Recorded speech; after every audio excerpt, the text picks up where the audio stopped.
For all your pastry, bakery, and quality food, CK Restaurant is the only place to be.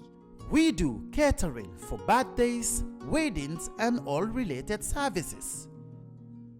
We have all kinds of local foods, American, European, and even beyond.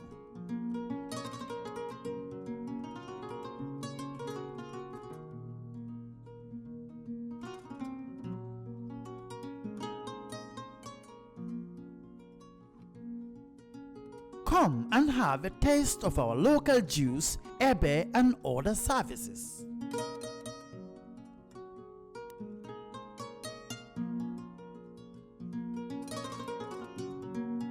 At CK Restaurant, customer satisfaction is our priority.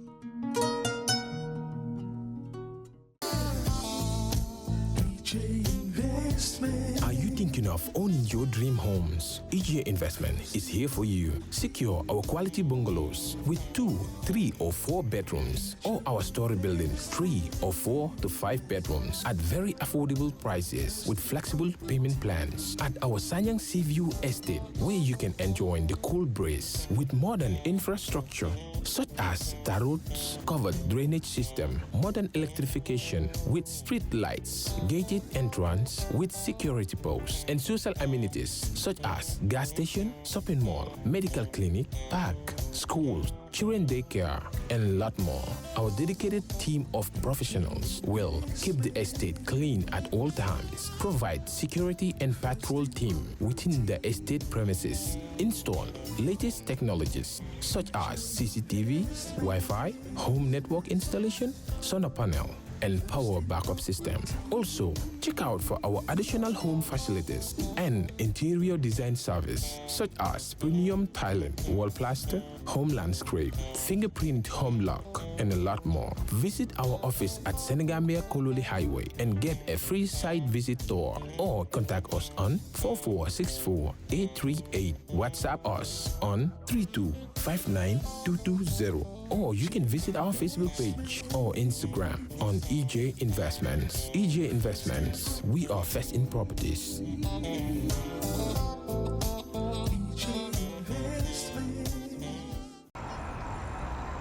When we touch down, better broke down.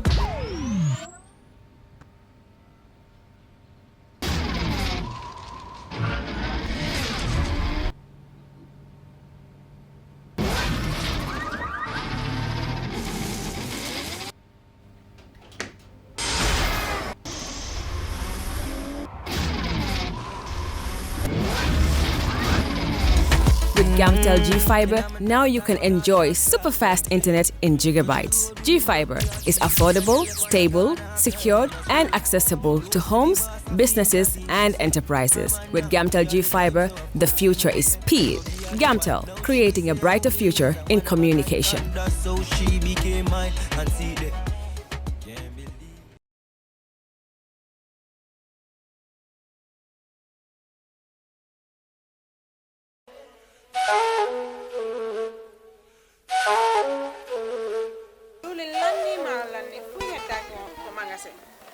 diwli lanni maaro lanni fop lanni awa joni mi anda honno gerdeten e ngal ɗo sabu e ngal ɗo Ibrahima jonnal taw joni mi anda se yahay kapitiki ñawloɗen ha humpodire e makko est ce que on noon e warude waɗen no awa ane kore Ibrahima ma ko to woni mo Amérique ko Amérique a woni kede humpitaki fiɓe musidɓe men balu o ɓe andanta kala ko wawɗa wonde e aduna o si a rewi e juuɗe maɓɓe a jonnay ɗo dépassement o Gambia hara no weeɓi a yahata kadi taw ko mbuɗi ɗi no ƴawi walla no jippi ɓe haalantama ko kala ko falɗa ko sengo ñamete ili nebba maaro basalle pomme de terre kala ko rewi ɗon a hendoto hara no weeɓi kadi wona ɗum ɗon tu ɓe jonnira e mobile phone siko ɗum kadi laptop kala ko wayrode ɗiɓe hay kaspawa ɓe wawma jonnude kadi sa fala humpitade ko weeɓi ƴettu Google account ma joni data ton waɗa download app maɓɓe on ayiyay kala ko humpima e maɓɓe ton ɓe weeɓi yamay ka wonɗa wo e aduna on kala ko wawɗa a jonnanayi wonɗo ka leydi men Gambia ɗo dépense hara no weeɓi yamay si ɗum non fof no neeɓi immoɗen joni mi ɗowtama ka place maɓɓe jan waɗen joni iya heɓa ko falaɗa waɗen kisam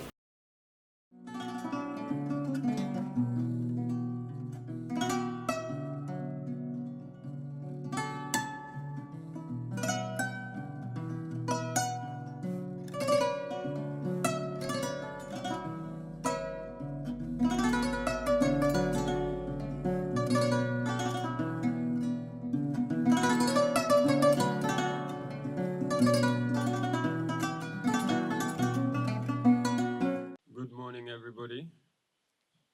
Thank you all for coming. Somebody has suggested that we translate as we go along, so I have an interpreter next to me. Even though I speak Wolof, I think his is deeper. I speak no Mandinka, but he's an expert with that as well. So please bear with me while I tell you my story and how it's linked with my reason for wanting to stand for president. My name is Bankole Yao Jojo Ahadzie. I was born on the 21st of July, 1977 at Westfield Clinic. I grew up in Banjul, Fitzgerald Street, and then we moved to the Combos. My mom has a house in Pipeline. Assalamu alaikum, Jamaat al-Muslimina.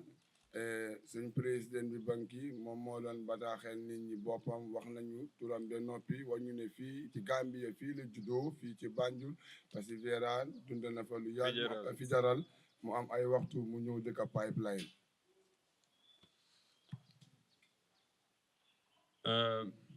Yeah, so I am still an only child to my mother, and she decided that education would be the key. Education and discipline is what she decided to use to raise her child. And the reason why she came to the Combos early is because my grandmother used to spoil me. And she didn't want that. She wanted to discipline me. So she sent me to Marina School for primary school. mu ne demoon na ay jamono yoo xamante ne nii ki nga xamante ne mooy ndeyam bi ko jur waxu ko dara ci àdduna lu ko mën a dimbale lu dul njàng moom moo ko mën a tijjil lii di dundaam ci fii ci àdduna ci biir loolu mu dem ba nga xamante ne am na benn jamono foog mu indi ko ci boori kombo bi fii pour mu mën a jàng pour tey mu mën a ñëw fii mu mën a toog jàkkaarloo ñu wax ak moom wax ak ñun ak suñ bopp ndaxte maamam demoon na ba ba ko yox yarinu maam. Okay. So Alaji is suggesting that I say everything in English, and then this man will briefly translate everything. And then we can get Q&A, because I think the reporters have lots of questions for us. Okay. So went to Marina School, passed common entrance in 89, and I went to Gambia High. I did O-levels in 94. I did A-levels in 96. And then I had a 2-year period where I was looking for jobs. So they may utligay ñu ne la yow am nga A-level doo fi yaaga léegi tey nga am scholarship duñ la jox. So 2 years I was sitting here applying to everywhere, couldn't get a job. Eventually I got a job at GTTI. So I started working in the civil lab, civil engineering lab with a Ghanaian called Pachum. And we started teaching maths and science for diploma and certificate students. In October of 2000, I applied for and got a job with Quantum. That's when the internet started in Gambia. And Quantum had a cyber cafe on Kairaba Avenue. And they employed me there as a cyber cafe attendant. I started to pick up things about the internet, about computers in general. I was passionate about computers. I started in 2000 at Quantum, but in October I applied for a job at MRC, and I got the job because of my experience at Quantum with computers and networking. I am still at MRC. In 2002, MRC gave me a scholarship to study in the UK. So I went for 3 years. I didn't go for 3 years completely. I had to come every holidays. And I studied internet engineering at Brunel University. Since then, I've been back and I've been working at MRC. Right. That is a brief of my background, where I grew up, why I'm Gambian, why I look different from you, but they cannot exclude me from this race. They've been excluding me for a while. And briefly, my education. In addition to my education, I was also involved in always trying new things. So one Ramadan, a little girl came and met us at Midway Center. By then it was, I don't remember the guy's name, but we were sitting down having a chat late night, and the child came, Mungeja and Nana. So we bought all the Nana so she could go home. And we started saying, why don't we drink our local teas here? And what I thought it was is convenience. Yeah, what are them mar say jenda mbor diko bahal ay waxtu yu je pour mëna am mbor. Lolu wéri koor rek la ko nit yi day def. Outside of wéri koor, people don't try to do that. It's too much work. I said, okay, maybe it's convenience, let's try it. Next day I went to the supermarket and I bought some tea. The tea was stapled.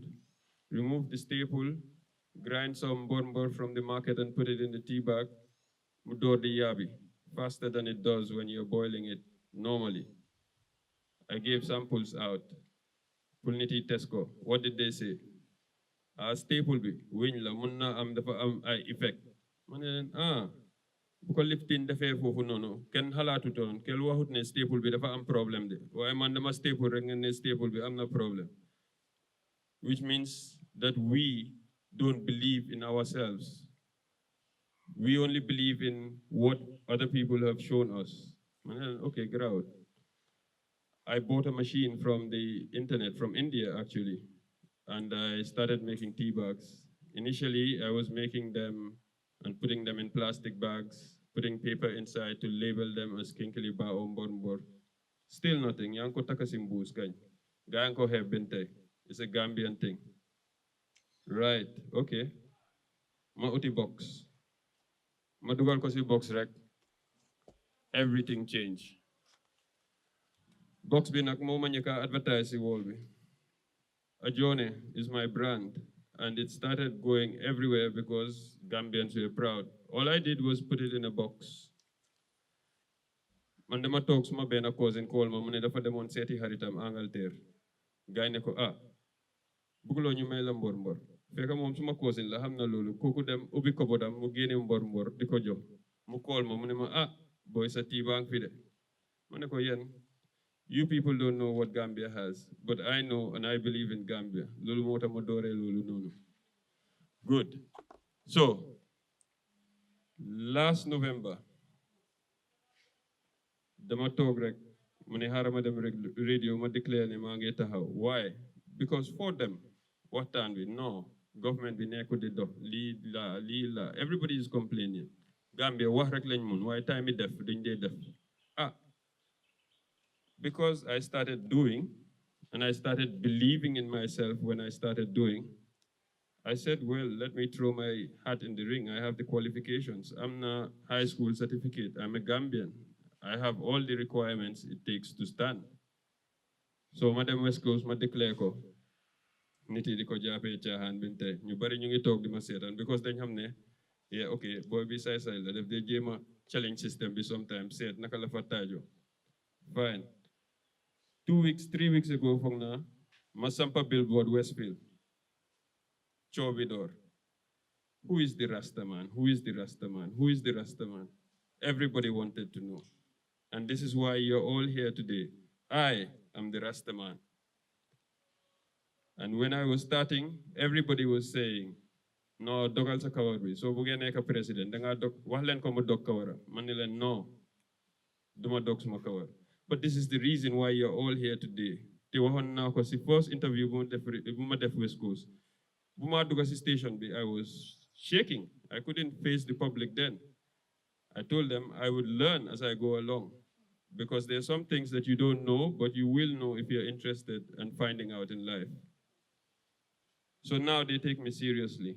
All the people that were sitting down watching, saying, who is the Rasta man, are now calling me. I'm getting help from people that used to be in IEC. I'm getting help from lawyers. I'm getting help from all sectors. So there's a general frustration, just like mine, with the system. Everybody, I'm the problem with the system. Man, luma don't complain more because my name is Bankole Jojo Ahadzie, and I don't look like a Gambian, whatever that looks like. Time bobo immigration mun nañ ma stop ID card. Okay, what is your name?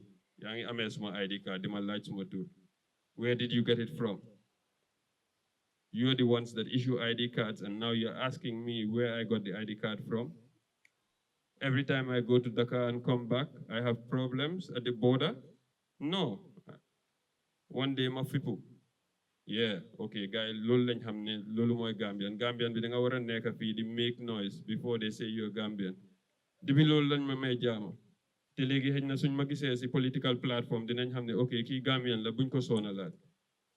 But it's not only me that suffers that thing. Waxon na ko fi ci radio bi.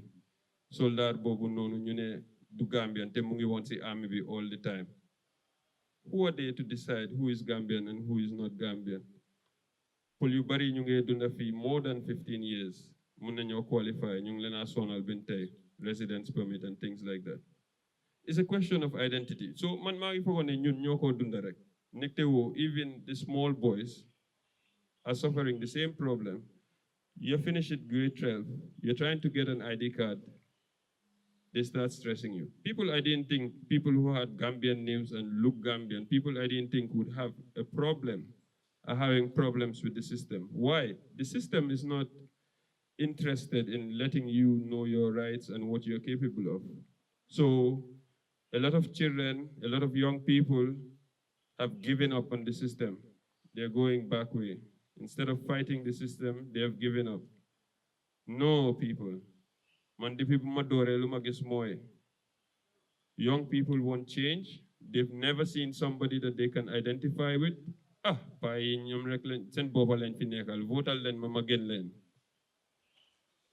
we are the ones that can change that narrative. All the tribalism that they told me I would face, I'm the wrong tribe. All the religious reasons that people wouldn't vote for me. I haven't seen that yet. I haven't seen that yet. For me, the battle is young versus old. The old guard wants to hold on. Yes, you've done your job. Most of you are over 65. 65 is the retirement age, but they still want to hold on. Why? How many of them know how to use social media like the young people? There are new things coming in. Like, yen a new year. At least, just let you chance. You say, the mun nañu yobu affaire kanam. Why you go to school, you graduate, you can't get a job because these people are still squatting and occupying the position. No, we are old now. We are ready to take over. You should believe in us. You should trust us. Yen a new year. Yen ay suñ wajuri. We are here to move the things forward. You've done a good job up to now. We think we can take it from here. We think we can do a better job. Give us a chance. That is my appeal. So, because of my life and the things that I've been able to achieve, I came up with what I would call a manifesto. It's a manifesto in the works. It covers the things that I understand and know about. There's some parts missing that I want to talk to experts about and ask them, what is the way forward? Because even though I'm independent, and that's another issue, independent. Later how independent. Luisa party, no, independent. Independent party, yes, okay. Because what with everybody? People don't even understand that an individual can stand as a presidential candidate in Gambia. And the system is trying to stop that now. They've put the bill in front of Parliament to say that they're trying to discuss that independent should be 500,000. Independent, 10,000 la won. Yaya Jammeh yoko ko 500,000. Puljema discriminate niti. Guy win, you want you ko 10,000. Why legi because the pigs have taken over the animal farm, you ko buga yoko to 500,000. You ko setan. One individual, one party, mun naa fay million waaye benn nit nga teg ko 500,000. Yeah, man si man, you're discriminating against the Gambian. It's only people with money that should stand in politics. Ana ñu ñaaka yi ñu waruñ see bokka ñun dañ war di soona rek di continue. Man dëgga suma life soonu ma wax naa leen ne benn doom laa woon suma yaay jox na ma lu ma war a jox yépp te léegi maa ngi koo delloo njukkeel. What I want and why I am Rasta is that I identify with people that have potential but they're being squeezed. What I think is the way the Gambian system works now is because we've been dependent on aid so long, we've decided that we need that image. Su nit doon yalwaan mu sol kos doo ko faale waaye maire bi téye doomam boot doomam bi kii di ñana hit weñaangee naawa yooyu noonu dañ ko may sa dalasi or sa $5 or sa $10. Now, in order for them to continue getting funding from abroad, they keep us poor. The story has to add up. Do wax rek la moo nekk they have to see it. So demee si village yi nga bugg a jàppale jigéen yi sa ñu ne la da nga bugg a ñu fecca. No, I don't want you to dance. Maa ngi ñëw ma sampal leen ay never die for seen fence or ma sampal leen ay limon for seen fence. But miinal nañ leen ne xam nga tubaab yaa ngi ñëw luñ bugg a photo up gaa dinañ ñëw ñu joxe seen wéccit yi yéen ngeen fecca gaa yi am lu ñoo nataal pour won seen gaa yi ne we are helping Africa. No. We can help ourselves. Boy, these things are going abroad. They're being sold abroad. They're being recognized. The brand is being recognized. Mango yange rot fee, maybe 50% of Gambia's mangoes goes to waste because Gambia man mango bu rot si suuf duma ko laal dafa nooy. Mango bu dëgër laa buga. Madam America gis mango geja. They don't have mangoes. They dry the mango. They eat the mango. Mango. I'm from Gambia. Mandina leka mango geja. No. But other people want these things. And these things are dropping here like people don't even understand that why halisangi funeka. It's the thinking that is the problem. Wow, kuneka munge hard support. Bugana jagar ochad, why mangi gapa support. Ban support nga need pull ochad. You put a seed in the ground and you roast it. No, government has to help you with that. Some of the problems are our problems. The way we think is what is affecting us. Yes, some of the problems are the government, but everybody thinks that their life is on pause in Gambia. If I don't go abroad, if I don't get support, if I don't get $1 million or something, yeah, Gambia good. That's why we can sit here and eat for free every day. The GAFA support bobu nono. Manumagis fi ñu dé liggéey. They start from scratch and they climb up the ladder. Pull you the door, accent, table, they jaay either nen or cigarette. After you do si boutique, after you do si magazine. It's all a test to see whether you can handle money and responsibilities at each level. Why yo, musangulo handle dara nga ne million lañ la wara jox bala nga door. No, lan nga defa 10,000, ñu xamne mun nga yengal 10,000. What have you done with 100,000? Pour ñu xamne mun nga handle 100,000 bala ñu la jox million? People, the government is the problem, but we are also the problem. Wax leen ko mu dog rastami. Deglu nguñ ma sa luma ampul wax leen ko mu dog rastami. Why? Because we are a conservative society. It's all hypocritical. It's all hypocritical. Listen to what I have to say and judge me on what I am saying and whether it's possible or not, instead of Waslen Komudogra Stambi.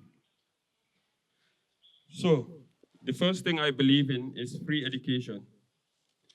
And I say that because I've been to school where people have had to drop out of school because of financial problems. Their parents couldn't afford to pay for them. These people are much cleverer than me, and they had to drop out. Imagine a Gambia where no child has to pay for education while you're getting educated, but when you graduate and you're productive and you're working, you contribute back to the fund that funded your education so that the current crop of students will get an education. Our brains are our only resource in Gambia. So let's not hinder those brains from developing to full potential. Free education, I think, is my #1 priority, and it is achievable. I've started talking to other people who were in the administration, and they tell me it's possible. #2, after free education, I think we need good jobs, because in the brief time that I've been involved in politics, when I go and hang out with people, dilen laaj luy sen problème yi liggéey bro liggéey amul dañ dee wax ne Gambia dafa lazy waaye gisuñ liggéey bu ko jar. It's almost like slave labor. Yow nga jël nit di ko fay 2,000 3,000 moom paasam bi rek is 2,000 already. Ana lu moo lekka ana fu moo dundee yooyu noonu. They're right. They are right. Let's try and create good jobs. So my second priority is good jobs, and by good jobs, I'm defining a good job as any job that pays at least 10,000 a month. It's a start. It's an honest wage, it's a living wage. Dina wàññi sàcca yooyu noonu su ko wàññi wutee tamit kooku su ma ko waree tëj duma si am ñaari xalaat ne kii daf ñu doon soxore. At least it's getting better than average. $10,000 bariwut, but it's a big deal for most people. And I think if we could start working towards getting people jobs that earn them $10,000 a month, we will be in a better place. So I am saying the government should target, I don't know how many jobs I can create, because information is another problem in Gambia. And without information, you cannot plan, you cannot manage. You try and get information, they frustrate you. But based on the budget, I think we can create 1,000 jobs a year, minimum, that pay $10,000 a month.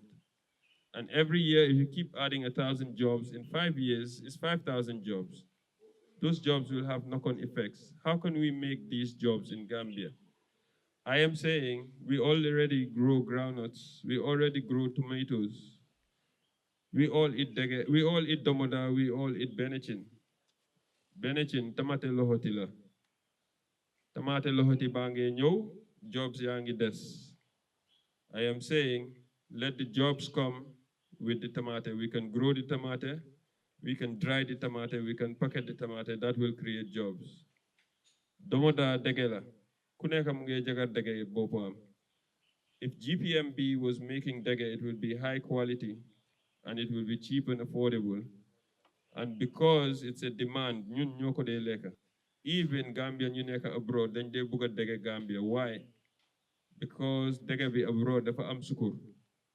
Then they book a jina dege fee. Munna nyo jagar dege fee, dege budoy, and it will create jobs. Lulu ak yenen a yenen, barina. Munna create jobs every year. Target bobu nonu 1,000 jobs, you pay 10,000. Munna ko create minimum. I don't have the information, so I cannot promise more, but I'm saying at least it's the lowest number of jobs that the government should be trying to create every year. Yes, it's businesses that should create the job. So government just has to come up with policies that will make these businesses bring the factories to Gambia. But you don't squeeze your people, and any investor that comes and says, okay, I'm going to do A, B, and C, you don't have a way of measuring their impact. You give them everything they want at the expense of your own people. Ñu bari ñu ngi mel ni man, ñu bari ñu ngi jóg si yii nii, am na ñoo xam ne ñu ngi jagar jaam, am na ñoo xam ne ñu ngi jagar leneen a leneen Gambia fii, dooleeluñ leen, ñu ngi toog di leen seetaan. Ministry of Trade, Industry and Employment had a budget of 100 and something million last year. But the president's office had a budget of 600+ million.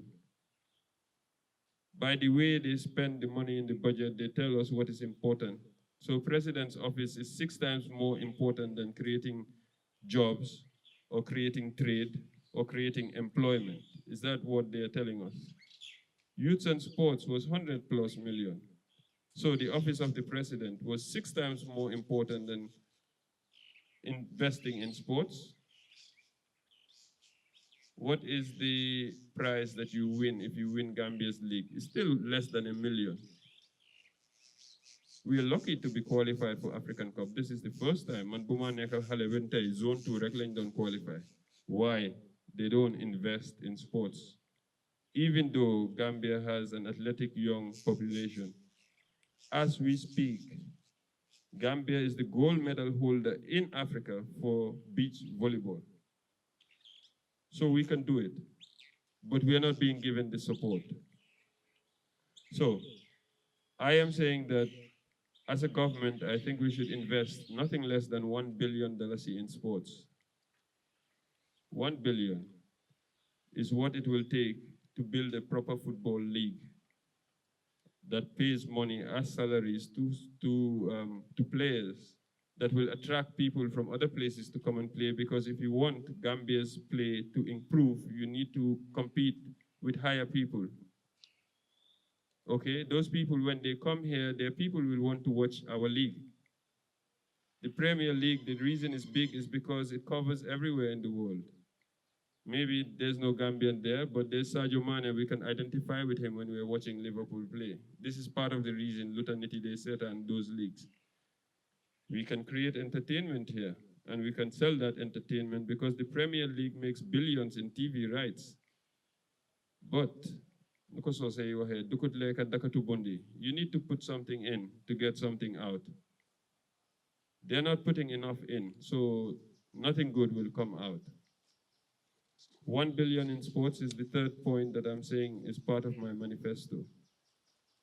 The fourth thing I think is national development by us, for us. What do I mean by that? Previous governments will punish communities if they don't vote for them. So Yaya Jammeh, for instance, has for the longest time been punishing Kiang because Dufa don't win. Development in Jala will take it to where they vote for us. Those people are Gambians as well.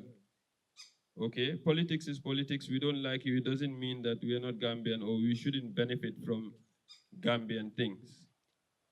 What I am proposing with national development by us for us is to give every voter a voucher of $5,000. This is not money that you can spend. This is money that you have a say in how it is spent. This is money from the budget. The budget last year was $20 billion. If there are 1 million voters, then 5,000 times 1 million is 5 billion. That's only 25% of last year's budget. A lot of communities have small problems, maybe bigger problems. I'm not ñoo xamné sen teen ba wow. I'm not ñoo xamné bohol lañ bëgga. Am na jigéen yoo xam ne ñoom dañ bëgg ñu fensal leen rek pour xare yooyu noonu bàyyi di lekk seen jiw ak yooyu noonu. Yeah, that money, that 5,000 that I'm saying, is for community projects, not for individual projects. Every community come around a project, yéen yëpp yéen a ngi téye seen xaalis. So you decide whether it's a school that you want, whether it's a health center that you want, whether it's a borehole that you want, whether it's a village garden fence that you want.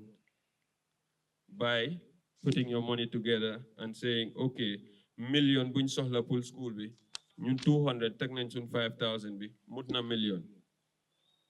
So the contractors here will tell us how much these things cost, and if enough people put their $5,000 vouchers towards meeting that target, that project should be funded.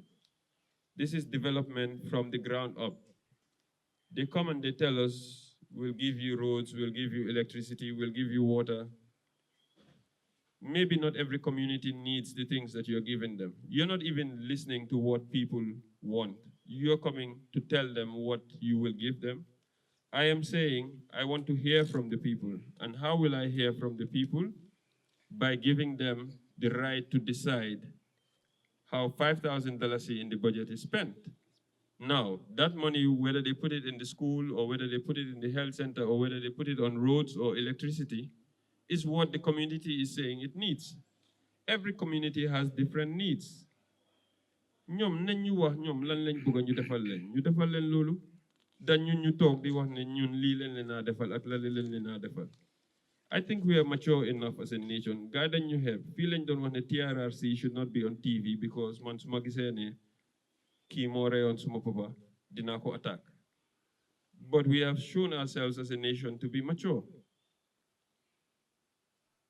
We can make those decisions. Yes, the needs are greater than the money that we have, but I think that's an equitable solution. If everybody has access to that funding, you can decide.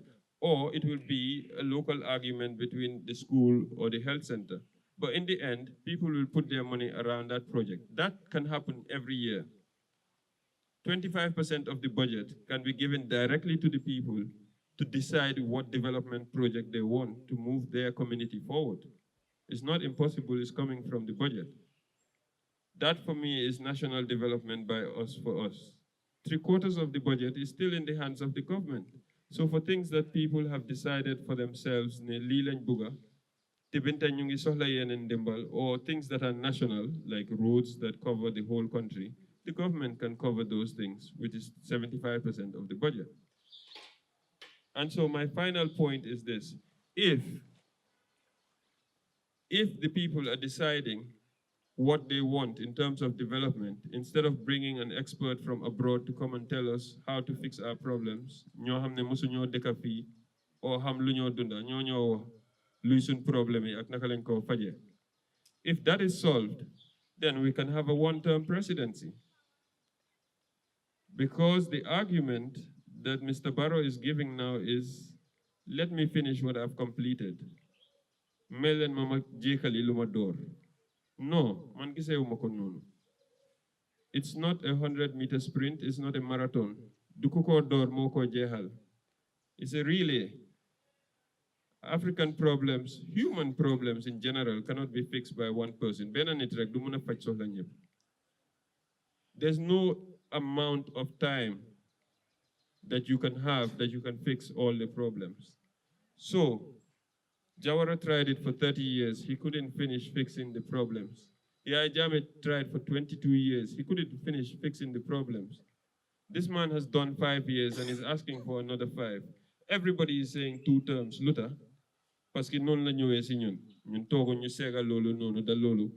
It works for our local community. No, because 2 terms la tuba bi di def, ñun tamit 2 terms lañ wala def. Luta tuba bi di def 2 terms ak ñun lan lañ soxla. Guinea Conakry, Alpha Condé daje na 2 terms. Ivory Coast, Alassane Ouattara has removed the 2-term limit. People are saying that Macky Sall is on that path. He's trying to remove the 2 terms. That's what's bringing all the problems in Senegal. So then for me, 2 terms is too long in African politics. If you leave them there for 2 terms, they will try to stay for longer. If you leave me there for 2 terms, I will try to stay for longer. So why don't we make it 1 term? I think if you're there for more than 2 terms, you're no longer working for the country, you're working for yourself. But I'm just scared that 10 years is a long time in politics, and people will undo the things that are keeping them to those limits, as I've given you examples just now. So if I win, I've already written my resignation for 2026. Even if I wanted to do 2 terms, I cannot do 2 terms. Because guy waxon nañ ne how will you be different from Barrow? Feel like we waxon 3 years, mu ngi talk 5 years. Well, if I tender my resignation and I post-date it to 2026, then I cannot sit for more than 1 term. If I win and I get in, I will change the constitution to 1-term presidency. And I will make it an entrenched clause boo xam ne guys suñ ñëwee duñ ko mën a daaji parce que yooyu noonu yëpp bu impasse bi amee lañ ko jàng. So these are the 5 points that I have in my manifesto. It doesn't cover everything. It doesn't cover agriculture. It doesn't cover health. I have some ideas about those things, but they're not fully developed yet. I still want to consult with experts and find out what is the way forward. Free education, good jobs, national development by us, for us, 1 billion in sports, and 1-term presidency. Thank you very much. Assalamu alaikum Jamaatul Muslimin. Assalamu alaikum Jamaatul Muslimin. Maa ngi nuyu sama bépp mbokk julit mbe mbaɗin musulmon be konton na al konton wana lu tola. Maa ngi nuyu bépp mbokk julit ci turam ak santam. Comme li suñ président bi wax la xam ngeen ne jëma bu mel ni man ku ma war a expect may war a ñëw boor bi amin loolu dina war a jaaxal jëmma yu trop lii comme li suñ président bi wax la lii general desperation la defi ne lii ñu nekkee nii wisuñ ko suñ boppa nii laa ko mën a waxee fii kenn du wax sa morom lii nekk ci dëkk bi gis ngeen ni mu fi demee Gambian jëmma la woon boo xamante ne maanaam ñëpp soppoon la ñëpp di ko nawlu def ko roy lu waay fu waay jógee ci àdduna Gambia lay dem ñëpp bugga nañ ñu maanaam ci baax le baax kana bëggu na baax le tawal sa moto boo ñëwee kër bi ñu ne dal baati di wa fi ñëwoon wàcce na wala wàcce saako maaloog lifin kana bëggul loolu soo ko amul bon dimbali leen nit ñi ali moolu maa koy kaari man bete ya nii la ko wol na bete ya foy jaw yaa ko ako je bari naa be kaari bul mo bete bari ndata nañ jële wallahi maa ko yaay 200 ajol dim adiye bul la wala ne ma dino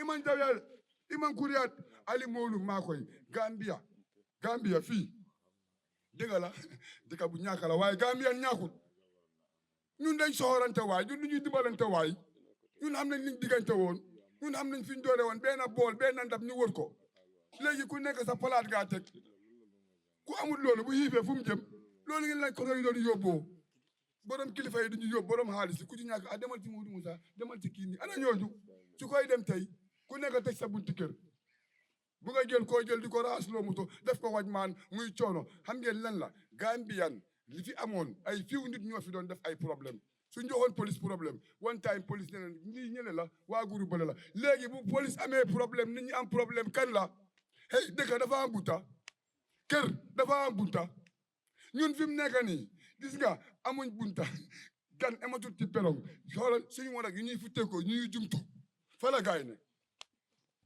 léegi boo bëggee duga woon nag fooy jëm xam ngeen man li ma fi indi moom mooy man am naa ay xoolal ay nit ñu doy képp koo xamante ne yow musuloo saani kaat te yow nekkul ne ay diine fanatique tax xam nga li may wax a yow ñu may waxal man maa ngi wax a xel yi jóg leen ngeen defal seen ay di kaat ñun suñ time jot na waatoo tëjee pour xoolal ñi war a toog lii dirim la yàgg nañ koo wax kañ la gëstoo président bi di ñëw laaj la ñu ni képp kuy tuukat nag nga dee géem a record sa biréel bi li nga doon gënta naan kañ la di jógee ñun suñ biir dimbale ñu mu ngi waay nit ñooñu nag ci mbedd mi ci kër yi lañ jógee ana waa kër yi waaw kenn ku ci nekk am nga benn rastamaan benn ku dëgër boppa waaw te jigéen yee leen tut ak paa yi asalaamaaleykum wa rahmatullah man suma wax di jee waaye after da ngeen may am ci YouTube be yooyu man mooy fona da ngeen may am waay hello salaamaaleykum maa ngi leen di nuyu yéen ñëpp yéen ñu fi nekk di leen gërëm rek si taxawaay bi kenn ku si nekk bàyyi nga sa soxla ñëw fii xëy na time bi du am lu ma wax lu tuuti la rek waaye man su ma wax dama ko yóbbu si suñ mbokki jigéen yi because Gambia bi léegi soo ko seetee coono bi am na comme suma président nu mu ko waxee rek kër goo dugga rek am na problème waaye problème bi yëpp at the end of the day daf dee ñëw si boppi jigéen ñi because yow soo amee doom nga ne doom bi jàngal nga ko ba mu wàcce at the end loo dee expect moo nekk ne xale bi war na moo am liggéey waaye munta am liggéey so yow léegi dafa mel ni like sa all resources wees nga ko si xale bi education am liggéey amut so man suma mbokki jigéen ñi laa nekk di waxal ñu jóg ñu jàppale ñu ut suñu ID card yi suñu utee suñu ID card yi ñu am suñu voters card yi ñu votal Mr President Banki so that jigéen ñi ñu mun a noppale ko because tey su fekkee comme moom ni mu ko waxee ne suñu nekkee président noonu la moo def like ne dafa def free education jigéen ñi noppale ko neen because léegi jigéen ñi nga dee gis ci marché bi ñoo dee jóg suba teel foo dem jigéen ñi nga dee fekk place liggéeyukaay boo dem jigéen ñi nga dee gis marché bi suba teel jigéen yaa dee jóg so su fekkee loolu yëpp jigéen ñaa ngi koo def pour bugg a jàppale seen doom yi ñu jànga den free education ñëw na kon jigéen ñi lan la ñoo toog it's high time pour ñun tam ñu jóg so that our voice can be heard secondly also moo nekk ne like job opportunity and good job for that being because moom nu mu ko waxee moo nekk ne like fii nii luñ dee fay salary ñun ñëpp xam neen ko fii kenn dofut fi kenn nelawatut ñëpp a nekk di eewu si ñëpp a ngee xool seen bët yi like nit koo xam ne daf dee jógee travel from Brikama to Westfield yaa ngi koo fay $3,000 and that one moo nekk ne kooku moom la këram yaakaar kooku la famille am yaakaar yaayam kooku la yaakaar brothers yi sisters ñëpp kooku leen yaakaar at the end of the month du dee mën a solve problème yi boppam yi talk less of problème yi famille bi ñu ñëw di ko lebel ne kaari dafa bon daf dee liggéey di yaxa fekk nekkul loolu comme earning bi our expenditure is more than our earning So lolu mota Mr. President Banki mu jóg ne dafa create good job for the Gambians. So lolu tam soko sété jigéen ñi war nañ sé gis seen bopp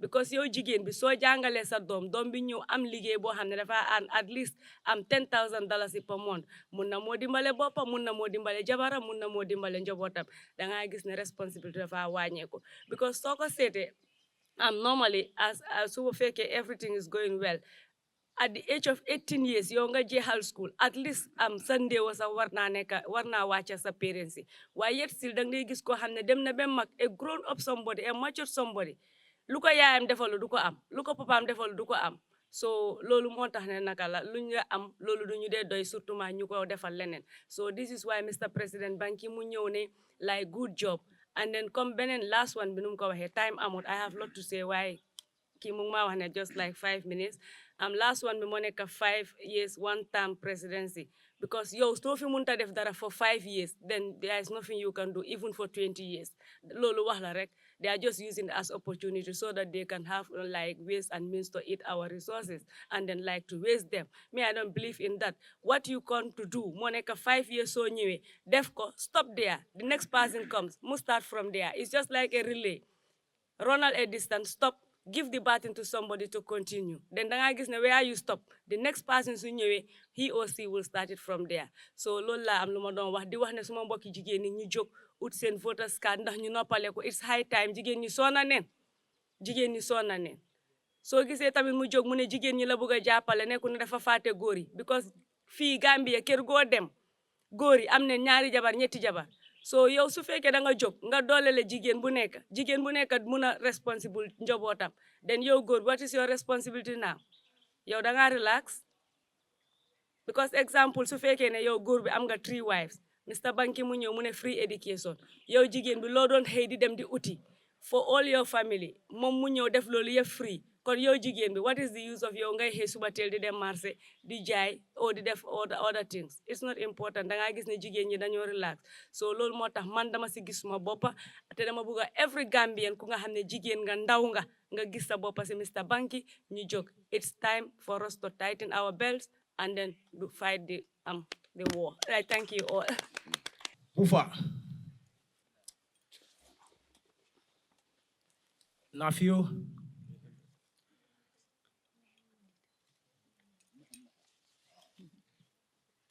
Assalamu alaikum. How jam? Good morning. What I am about to say is not that much because Mr. President have stated what we are here for and what we come for. I just have few things to say to Gambians. To Gambians should stop discriminating, tribal discrimination and appearance discrimination. We have this problem in the Gambia since when I was a little boy. I encountered this problem. But it's not something that we're going to talk about here. We are here to establish a unified Gambia, a Gambia that benefits everybody. All the leaves, the trees are all living things. They are all in Gambia. They all need to be part of the benefit of Gambia. It's one Gambia. It's a meeting point. In my author, that's what I put there. Gambia is a meeting point. We come from different directions of West Africa to be here. That's why we have 8 ethnic groups. But this doesn't count when I was a little boy. In a tenant compound when I was a little boy, you will not know who is who and who is who. We all share the same thing. In Gambia, there are people whom you know that some people, their surname, they don't bear it because of what they have, the comfort they have in other people's family. They decide to bear those families' surname. That's what I know in Gambia. To come to Mr. President's, what Mr. President said, that free education, we believe in. Because me, myself, I'm a victim. My mother have to stop my sister from going to school, and I have to go to school. What she told her is, he is the man, he's the boy. Let's educate him, and he can stand for us tomorrow. My mom have to sacrifice for my sister. So, and I don't want no mother to sacrifice again for no child, for not going to school. There is so many child labor in the Gambia. That is very wrong. They are infants. They need to be cared. They need to be taken care of. We don't need to neglect our own children to be doing roadside vending, which is very wrong. It is true, some families, they have no possibilities. Some mothers are there, they have no possibilities because daddy is not there. It's sad. But we as people, one Gambia, and women in general, you gotta continue being that strong person you are to your strong shoulders. It will change. We are not coming every 5 years. No, we said no to that. We coming every day. Every day we coming for your problems because we say unify Gambia. My tribe is Gambia. My tribe is not Manjago. I am born Manjago. My surname is Gomez, but I am not Manjago. I am Gambian. My tribe is Gambia. This is what I want Gambia to know. So we go back to straight to going to free education still. Ministry of Basic Education. I'm appealing. This is an appeal. Mr. President, I'm appealing. Since when I was a little boy, a lot of people's been drive out of school for lack of paying their school fee, which is sad and the same when we have a ministry to take care of that. If a student didn't pay for school fee, it's not the student's fault. The student cannot ask the parents, why you don't pay my school fees? Because the student will not know how the parents get their money to pay their school fees.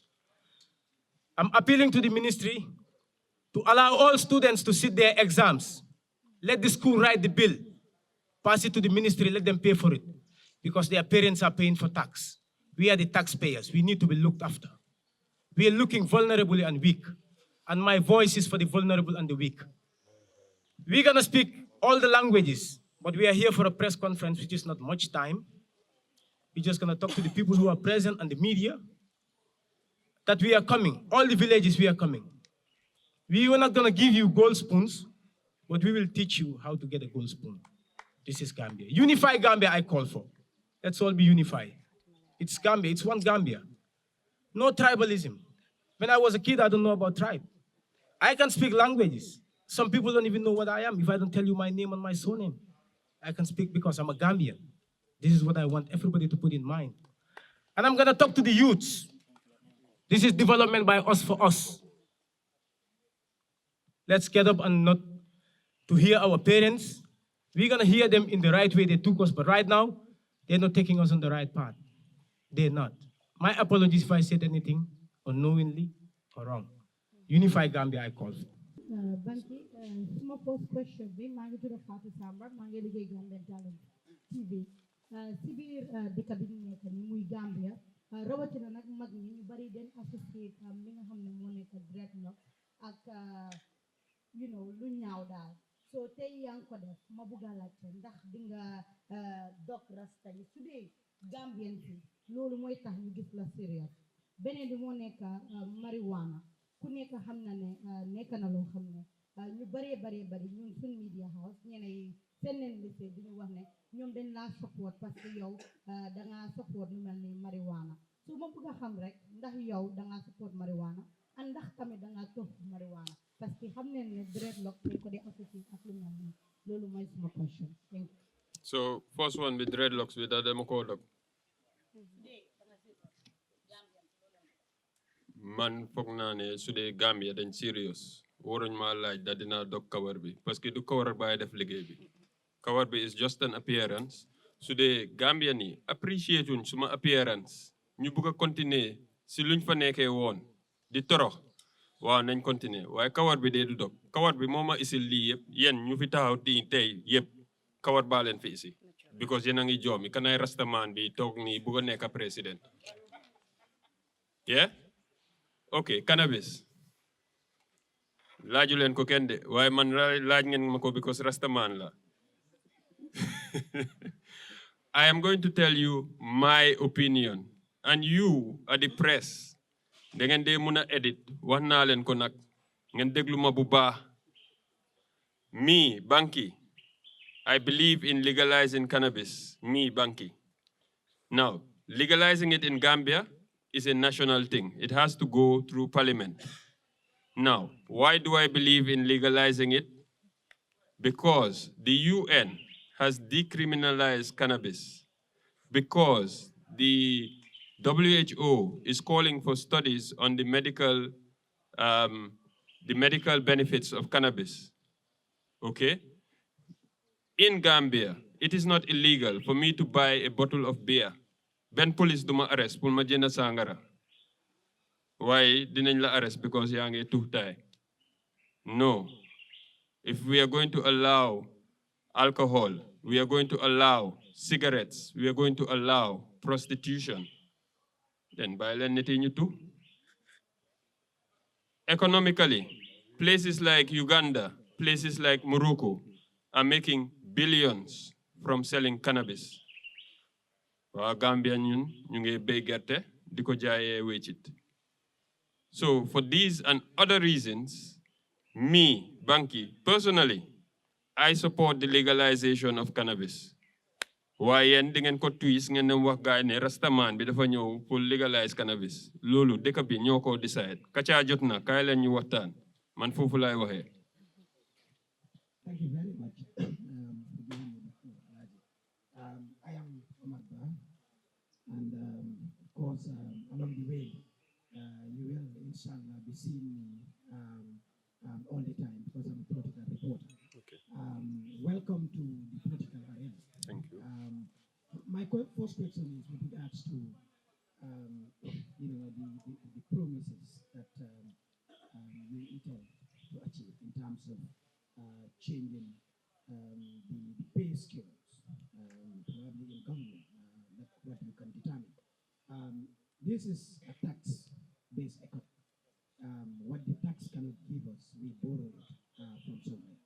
How do you intend to achieve this? How do you intend to get the money to pay the bills? The other question is with regards to you associating yourself with the young people. You've called on the old guys to give chance to the young people. We don't now have a problem of young people in the country's politics. We have people like Dr. Cisse. I just want to ask whether your team will consider looking at probably the agendas that people like Dr. Cisse have for the country, whether it commensurate with your own agenda, so that you can come together as young people, like you said, in December, and probably try to win the hearts of the young people. You know the best way you can do that. Thank you. So the first question is, how do I intend to achieve it, given the fact that Gambia is a tax-based economy?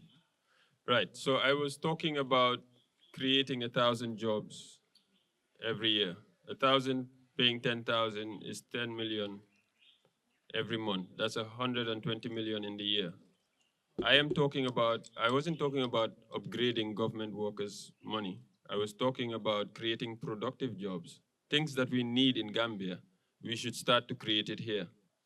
Not to leave the jobs wherever those things are being produced and then bringing the end product here. So I gave the example of tomato paste. I gave the example of peanut butter. If we were producing those things here, 120 million in salaries, maybe another 380 million will give us 500 million.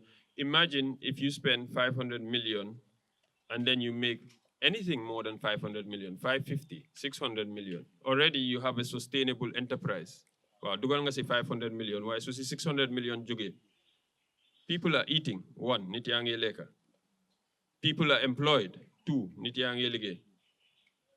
Am nga si tuti profit, you can invest in another industry, bo hamne dina muna jurat yenen ligay. That's how I will do it. What was the second question again? Dr. Cisse, yes, okay.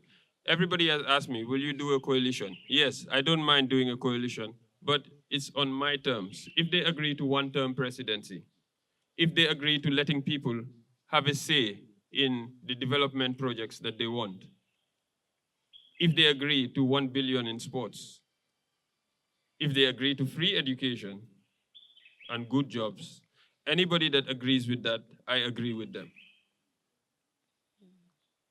If I am faulty, then maybe we should talk as a nation as to what we want, because Gambia lolu moy problem nit yi dañ lay tok rek lem sen loxo yi ken du wax dara ñu ngi déglu waaye bëgg naa nit yi door di waxtaan. This is why I'm provoking you with all these things. Let's have a conversation as a nation and move forward. Thank you. Okay, thank you very much, Mr. Bankole Yawo Jojo Ahadzie. I have two questions. First is, as an independent candidate, obviously, okay, I am Mohammed, a journalist. First is, we know definitely politics is very expensive. And then we obviously know that you need some resources, and which is definitely probably going to be a challenge. However, one, we want to know what is your source of funding to fund your political activities? And secondly, probably for me, I know that you're from a political family. Why I said that is because your uncle, Mr. Femi Peters, the late Mr. Femi Peters, was a political pundit, and he has sacrificed a lot. And we obviously know that he was a veteran in the UDP party. One, did you draw your inspiration from your uncle? And secondly, knowing that your uncle has a legacy to left with the UDP, why didn't you align yourself? I know the Constitution says freedom of assembly, but looking at that prospect, why didn't you align yourself to the UDP party? Thank you. So the first one is about funding. Currently, I am funding everything. As an independent, I want to set up an association, a legal entity that I can then use to create bank accounts. I believe that young people might understand the message and might want to contribute. When I set up the accounts, I want it to be transparent. We'll be publishing everything that's going in and coming out from the start. We want to show people that things can be done differently. Because man luma gis yeb ñeneen ni sen congress yi no accountant bi dafa febar nañ ko isi ci kanam. No. So for now, I'm grateful. I have a job that I was saving a bit that is sustaining me for now. You're right. I've been given a quote. Some people say 3 million minimum for me to do a campaign. Fine. I will look for that money. I think the message that I have resonates with a lot of people, both at home and abroad. So I am not scared about raising the funds.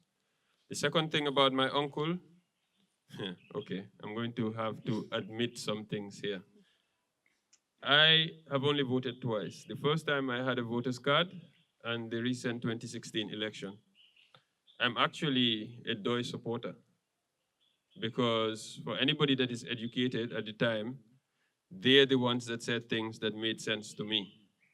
Then, like most young people, I gave up on the political process because for me, when they formed the NAT coalition and they were busy arguing about man my talk, man my talk, man my talk, that little pettiness between them was more important to them than trying to defeat Yaya Jammeh at the time. So for me, they were all selfish, and I pulled out of politics until 2016.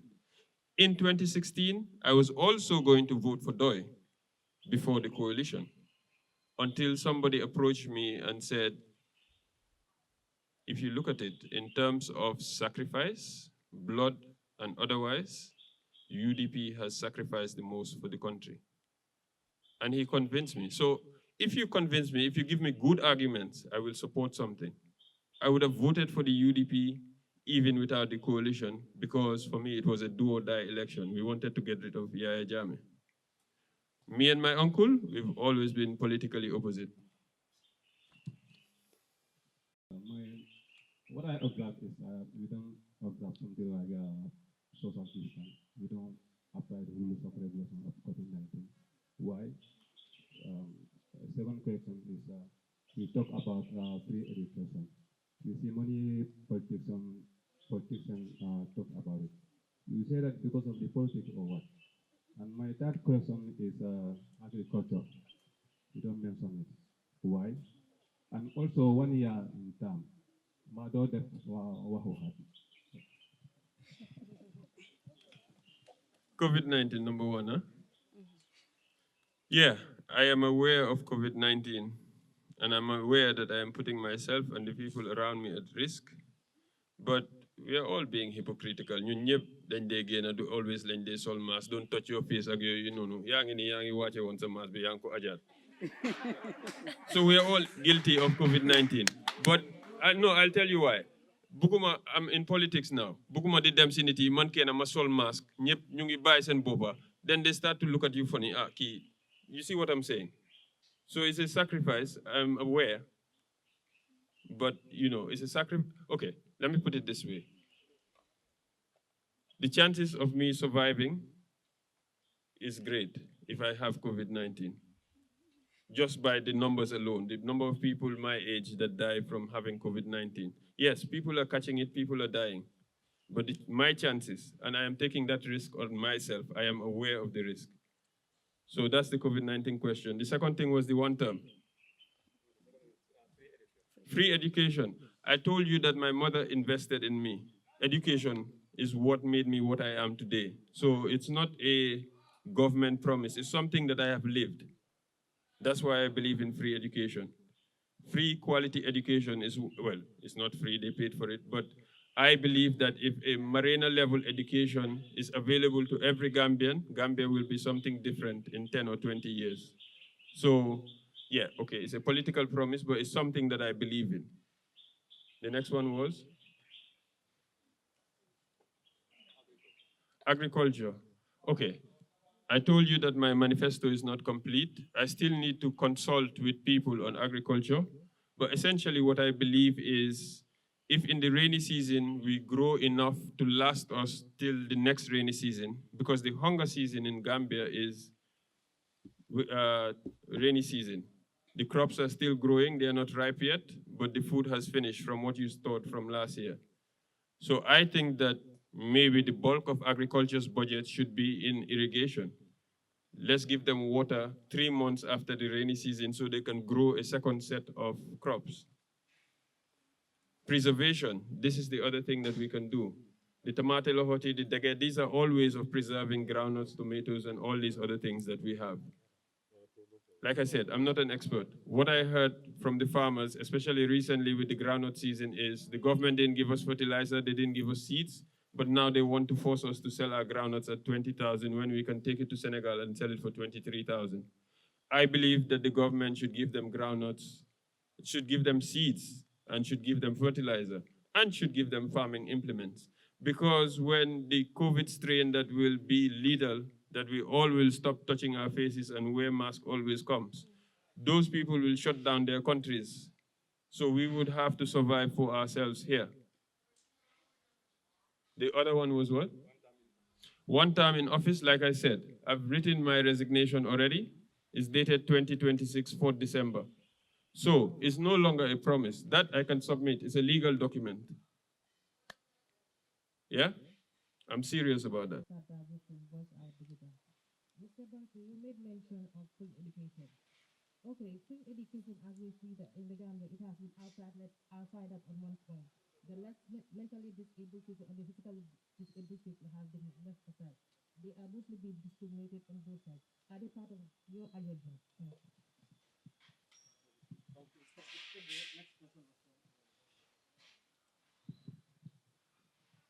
Hello, good afternoon, Mr. President. Queenie from Apple Radio.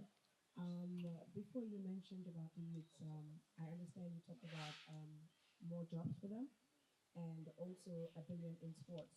But what I'm interested about is what about other aspects that youths are interested in?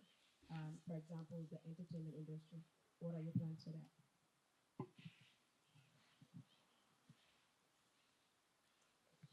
So in terms of education, it's not only for the able-bodied, whether mentally or physically. Every Gambian. yes, we are lacking mental facilities. Even Tanka Tanka is not enough for the madness that is in Gambia. Maybe we need to bring more mental health experts to Gambia. But I don't believe in discriminating. I've been discriminated against, so I'm on the receiving side. I know how it feels like to be discriminated against. Yeah, there's steps in most places. There's no ramp or anything for disabled people. I'm aware of these things because I've lived in a country where people that have been disabled can live their lives. I think it's partly sensitization and partly creating policies and laws to force public places to accommodate these people. But as a government, I don't believe in leaving anybody behind because maybe we are all mad people. It just takes something to trigger that madness.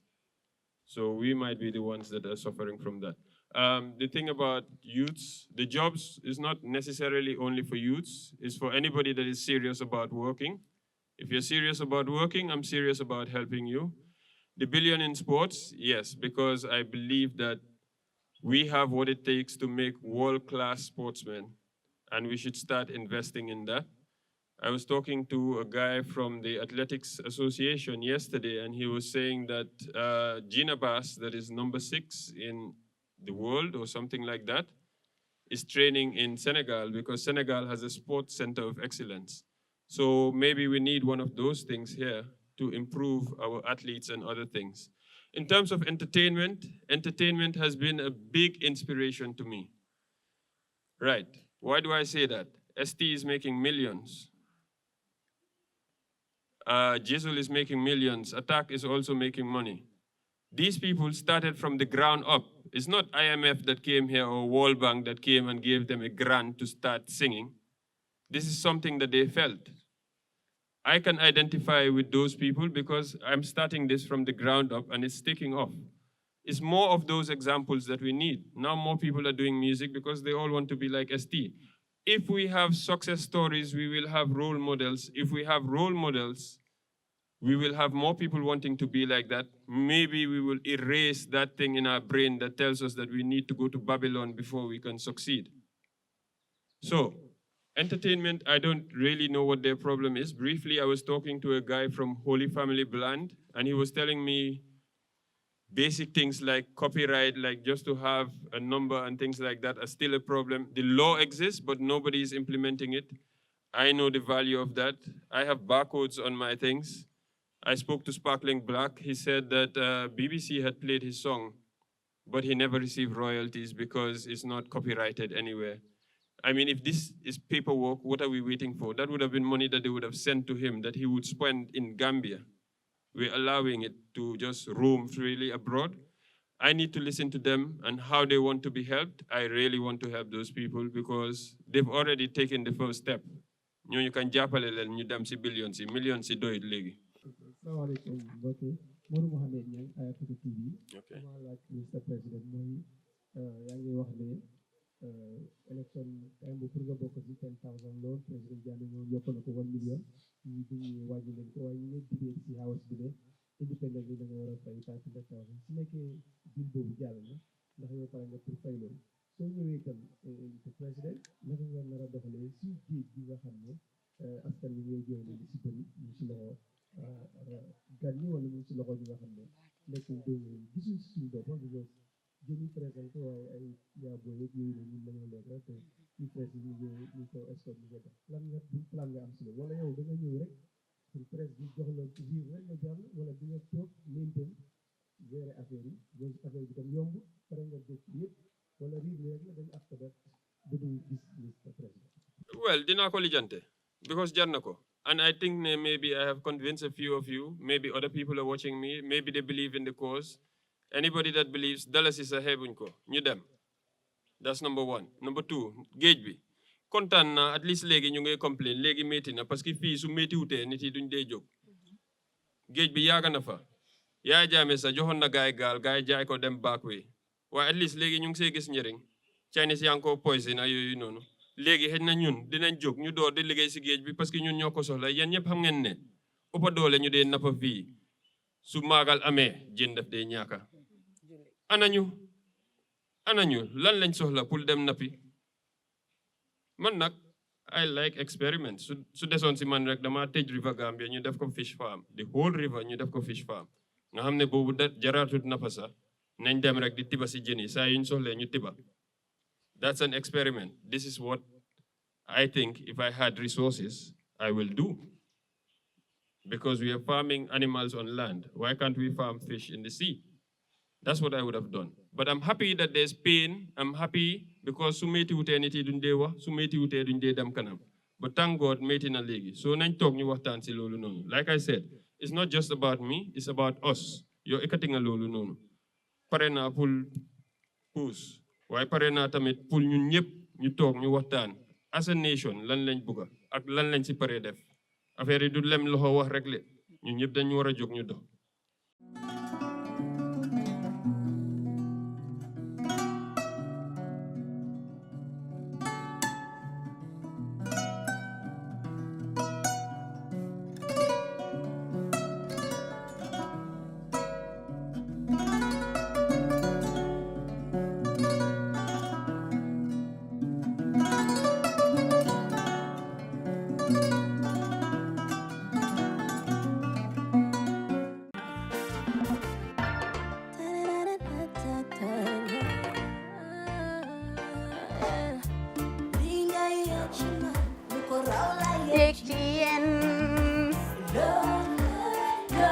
Love like fire.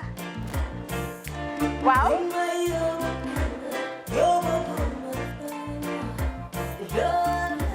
Love like fire. Xam ngeen rek affaire bi xam ngeen fan la? Skincare la.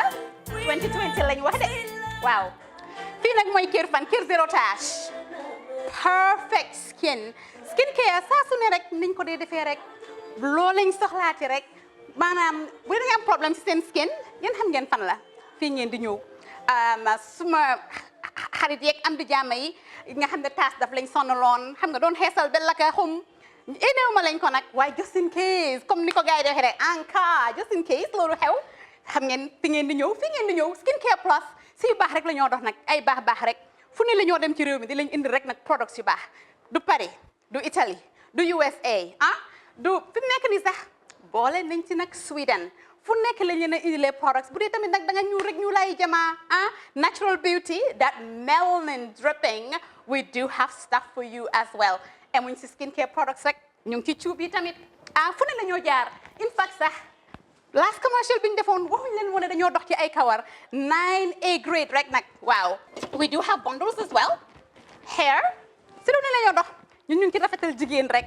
luy taaral jigéen rek waaw boo leen di tukki tamit bëggoon rek classic suitcase ñu dañoo dox ci ay Samsonite duñ dee indi any brand of suitcases though other than Samsonite comme li ma dee wax rek boo eggee airport dëri Samsonite dafa am nuñ laa xoolee waaw ngeen ne lan nag waaw skin ci moom la ñu gën a xamee nag skincare products ci moom la ñu gën a xamee ñu ngi dox tamit bentey tamit si ay dàlla man waaye man nag skincare mooy suma specialty xam nga rek jigéen bu sa xar kanam réglé loo def mu jag am nañ Patricia Reiner Kiwi Eye the whole range Lighten Up Gold Tomatine I mean the list can just go on and on and on and on lépp loo xam ne rek luy taaral jigéen la ci yooyu rek la ñoo dox Skincare Plus nag emuñ si Gambia rek ñu ngi United States ñu ngi Gambia fii ba pare bu dee yaa ngi anywhere in Europe mun nañ la ko mail within 3 days rek ñetti fan rek nga jot say diw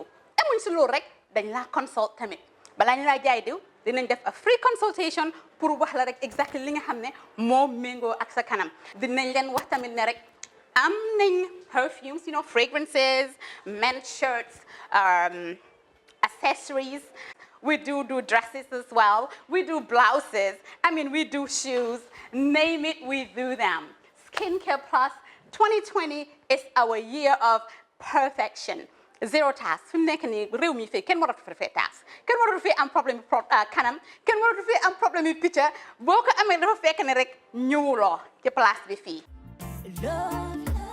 Love like fire. Bring my yoboguma fire. Love like fire.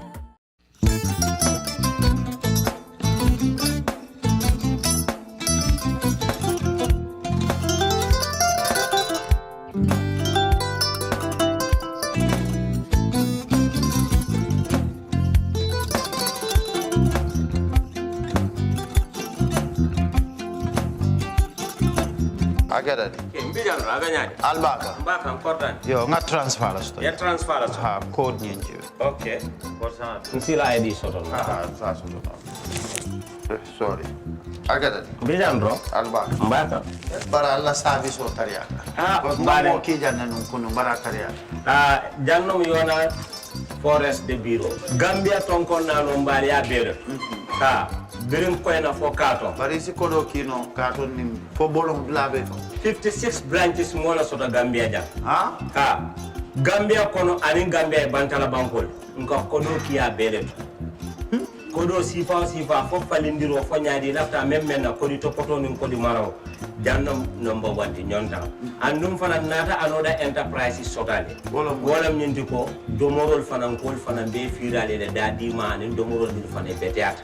Gambia dawda yalo nga fa kendol sotale je. Wo moyo diat ha. Apelenta baraka. Ni wo kany lafta nyelen kendol e bina. Yalo bukani la ko la baraka ba. Yalo ndel chosano lo. Baraka.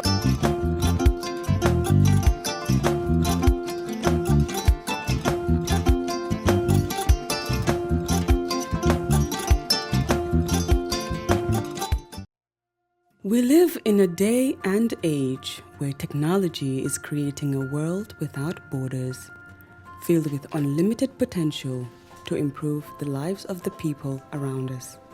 Innovarex Global Health ushers in a new way of leveling the playing field with increased access to quality healthcare services delivered at your doorstep.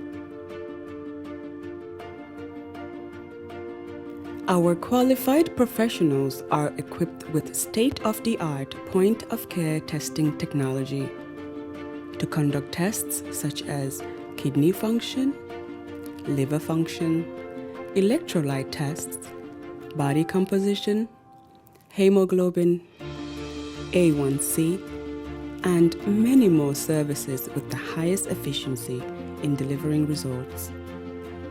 The addition to our flagship Wellness on Wheels, more fondly known as WOW Delivery Service, brings the entire clinical experience full circle.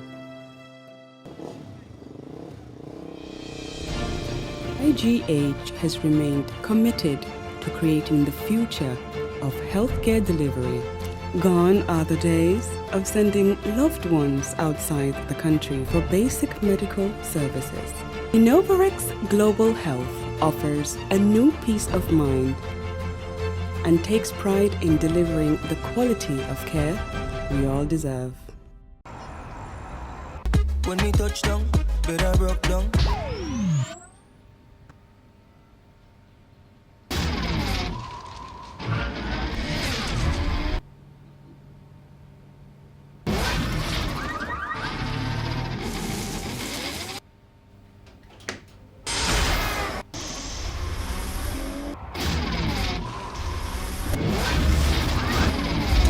With Gamtel G Fiber, now you can enjoy super fast internet in gigabytes. G Fiber is affordable, stable, secured, and accessible to homes, businesses, and enterprises. With Gamtel G Fiber, the future is speed. Gamtel, creating a brighter future in communication. That's how she became mine and see that.